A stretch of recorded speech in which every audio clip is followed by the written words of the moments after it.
Hello everyone, আবার water কালারের নতুন একটি ভিডিও নিয়ে আমি এসেছি।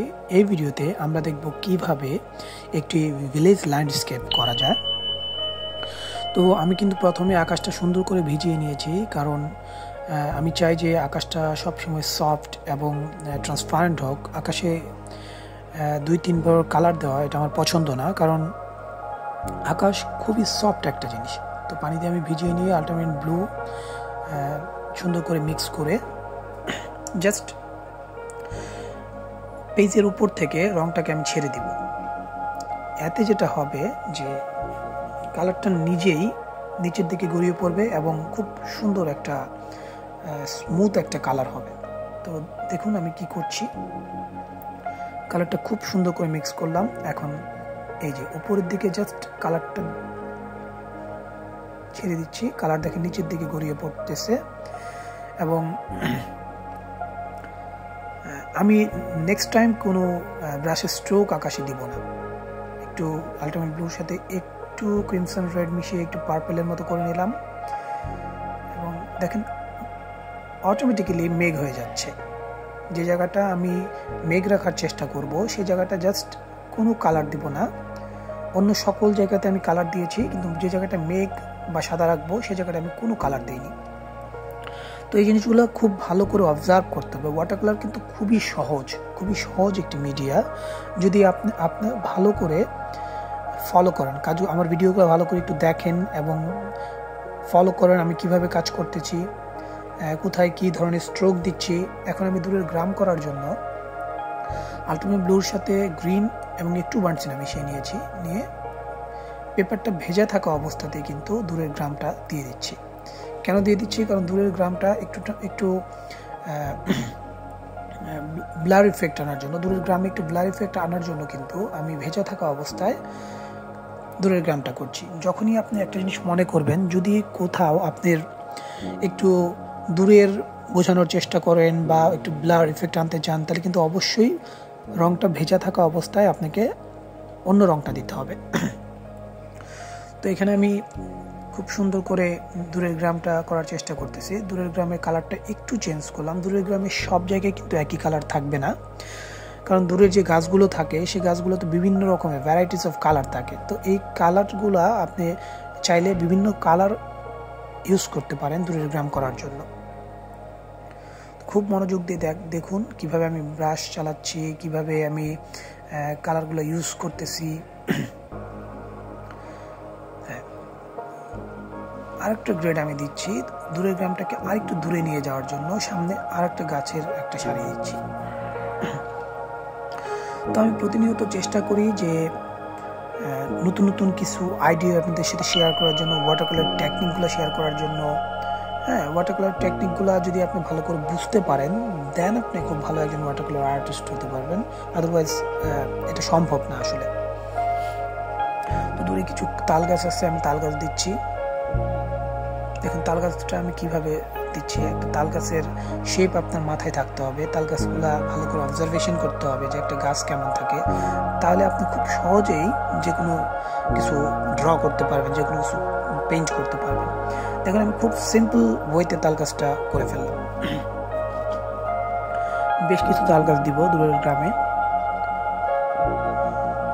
ভালো করে অবজার্ভ করতে হবে। ওয়াটার কালার, ওয়াটার কন্ট্রোল, আরেকটা বিষয় নিয়ে কথা বলি। ওয়াটার কন্ট্রোল কিন্তু আপনার ভালো থাকতে হবে। কোথায় পানি বেশি ইউজ করতে হবে, কোথায় পানি কম ইউজ করতে হবে, এই জিনিসগুলো সম্পর্কে একটা পূর্ণাঙ্গ ধারণা থাকতে হবে আপনার। যদিও সেটা ডে বাই ডে প্র্যাকটিস করার পরে হবে, কিন্তু তারপর আমি একটু বলি যে ওয়াটার কন্ট্রোল বলতে বোঝায় আপনি কতটুকু ওয়াটার আপনার ব্রাশে নেবেন আর কি। আপনি যদি ব্রাশে ওয়াটারটা বেশি হয়ে যায়, তাহলে অবশ্যই আপনি ব্রাশটা তোলার পর ব্রাশটা একটু রুমালে মুছে নেবেন, দেন আপনি কালার মিক্স করবেন। আর আপনাকে ওই ওয়াটার কন্ট্রোলের উপরে আপনাকে স্পেশালি টেক কেয়ার করতে হবে। এছাড়া দেখবেন আপনার ওয়াটার কালার যেটা করছেন সেই পেপারটা কখনোই শুকাবে না, ভেজাই থাকবে, কারণ আপনি বারবার কালার বেশি নিচ্ছেন, বারবার আপনি পানিটা বেশি নিচ্ছেন আপনার ব্রাশে। সো এই জিনিসগুলো টেক কেয়ার করতে হবে।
এখন আমি ল্যান্ডে কালার শুরু করব। ল্যান্ডে বার্নসিনের সাথে একটু গ্রিন মিশিয়ে নিয়েছি এবং পুরো ল্যান্ডে আমরা বার্নসিনে একটু গ্রিন আর যেখানে একটু ডার্ক দিয়েছি সেখানে একটু ব্লু মিক্স করেছি। তো এখন যে জায়গাগুলো ধান ক্ষেত বা ঘাস রয়েছে সেই জায়গাগুলো কিন্তু আমরা গ্রিন দিব। সাব গ্রিনের ইয়েলো অকার, লেমন ইয়েলো আর একটু স্যাপ গ্রিন মিক্স করেছি আমি। মিক্স করার পর এখন আমরা দু একটা জায়গায় দেখুন আমি একটু সাদা রেখেছি, কারণ হচ্ছে ধান ক্ষেতের মাঝখানে যে উঁচু অংশগুলো থাকে যেটাকে ক্ষেতের আইল বলে, বা সেই জায়গাটা কিন্তু একটু লাইট রেখেছি, কারণ সানলাইটটা সরাসরি সেই আইলগুলোর উপরে পড়ে, সেই উঁচু জায়গাটার উপরে পড়ে, সেজন্য একটু লাইট রেখেছি আমি। এখন সবসময় দেখতে হবে যে আমাদের ওয়াটার কালারের যেন কখনোই ট্রান্সপারেন্ট ব্যাপারটা যেন নষ্ট না হয়ে যায়। সবসময় স্বচ্ছতা বজায় রাখতে হবে। ওয়াটার কালারের মূল বৈশিষ্ট্যই কিন্তু ওয়াটার কালারের স্বচ্ছতা, সেই স্বচ্ছতা রাখতে হবে। আমি পানিতে কালার দিয়ে দিচ্ছি আল্টিমেট ব্লু, কারণ আকাশে যে কালারটা থাকবে সেটাই কিন্তু পানিতে রিফ্লেক্ট হবে। তো সেই জন্য সবসময় আকাশে যে কালারটা থাকবে পানিতে ঠিক একই রকম কালার রাখার চেষ্টা করবেন অ্যাজ এ বিগিনার লেভেলে।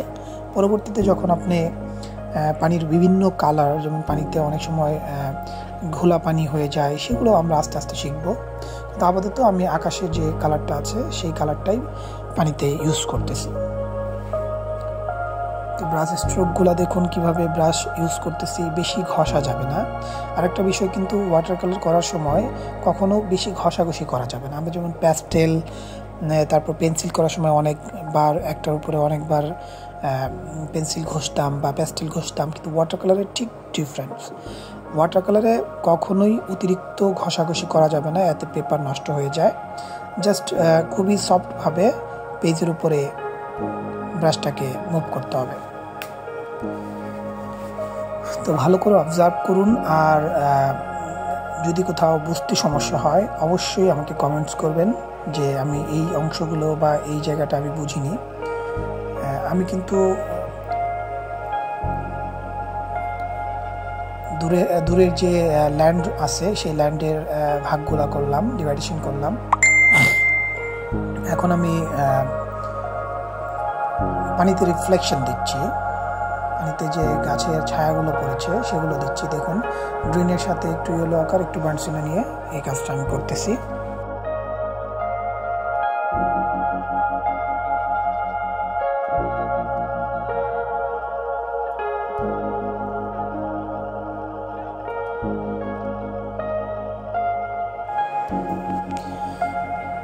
এবং ব্লুর সাথে যেখানে যে গাছগুলো আছে আমি সেই কালারটা বানিয়ে কিন্তু আমি রিফ্লেকশনটা দিচ্ছি। পানিতে যে ছায়াটা পড়েছে সেই ছায়াটা কিন্তু আমি উপরে যে গাছের কালারটা আছে ঠিক সেই কালারটাকেই ইউজ করতেছি। এই জিনিসটা সবসময় মনে রাখতে হবে যে পানিতে যে শ্যাডোটা পড়ে বা পানিতে যে রিফ্লেকশনটা পড়ে সেটা কিন্তু আপনার যে জিনিসটার বা যে বস্তুটার রিফ্লেকশন পড়েছে সেই বস্তুটার কালারটাই দিতে হবে। হ্যাঁ, এগুলো খুব ভালো করে অবজার্ভ করতে হবে, খেয়াল করতে হবে।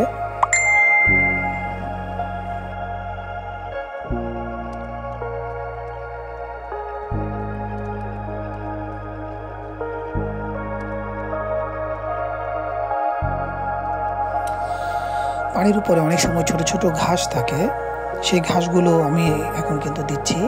সেগুলো অনেক সময় দেখা যায় যে পানির উপরে আগাছার মতো জন্ম নেয়, সেগুলো পানির ওপরে বোঝানোর জন্য জাস্ট কালারগুলো বুঝতে হবে। সেই ঘাসের যে কালারটা আমি সেটা বোঝানোর জন্য, ঘাসটা আঁকার জন্য আমি ইয়েলো আকারের সাথে গ্রিন, একটু বার্নসিনা, একটু ব্লু নিয়ে এই ঘাসগুলো দিচ্ছি। এবং ঘাসের ক্যারেক্টারটা, ঘাসটা কেমনভাবে রয়েছে, ঘাসগুলো কোন দিকে মুভ করতেছে, সেই ক্যারেক্টারটা কিন্তু ভালো করে অবজার্ভ করতে হবে। যে যত বেশি ক্যারেক্টার, মানে সব জিনিসের, যে কোনো জিনিসের, সেটা গাছের পাতা হোক, সেটা ল্যান্ডের মাটির ক্যারেক্টার হোক, বা কোনো একটা গাছের কাণ্ডের ক্যারেক্টার হোক, যে কোনো জায়গার ওই ক্যারেক্টারটা ধরতে পারলে সেই জিনিসটা বোঝানো খুব সহজ হয়ে যায়। আমি এখানে গাছগুলো কেমন আছে, গাছগুলো কোন দিকে মুভ করতেছে, সেই অনুযায়ী কিন্তু ব্রাশের স্ট্রোকগুলো দিচ্ছি।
আশা করি ওয়াটার কালারটি আপনারা সম্পূর্ণ দেখেছেন, এবং যারা সম্পূর্ণ ওয়াটার কালারটি দেখেছেন, আমি বিশ্বাস করি যে তারা ওয়াটার কালার সম্পর্কে একটি খুব সুন্দর ধারণা তাদের হয়েছে। সো আমার সাথে যুক্ত থাকার জন্য অনেক অনেক ধন্যবাদ। আশা করি দেখা হবে নতুন কোনো ভিডিও নিয়ে। ধন্যবাদ, ভালো থাকবেন।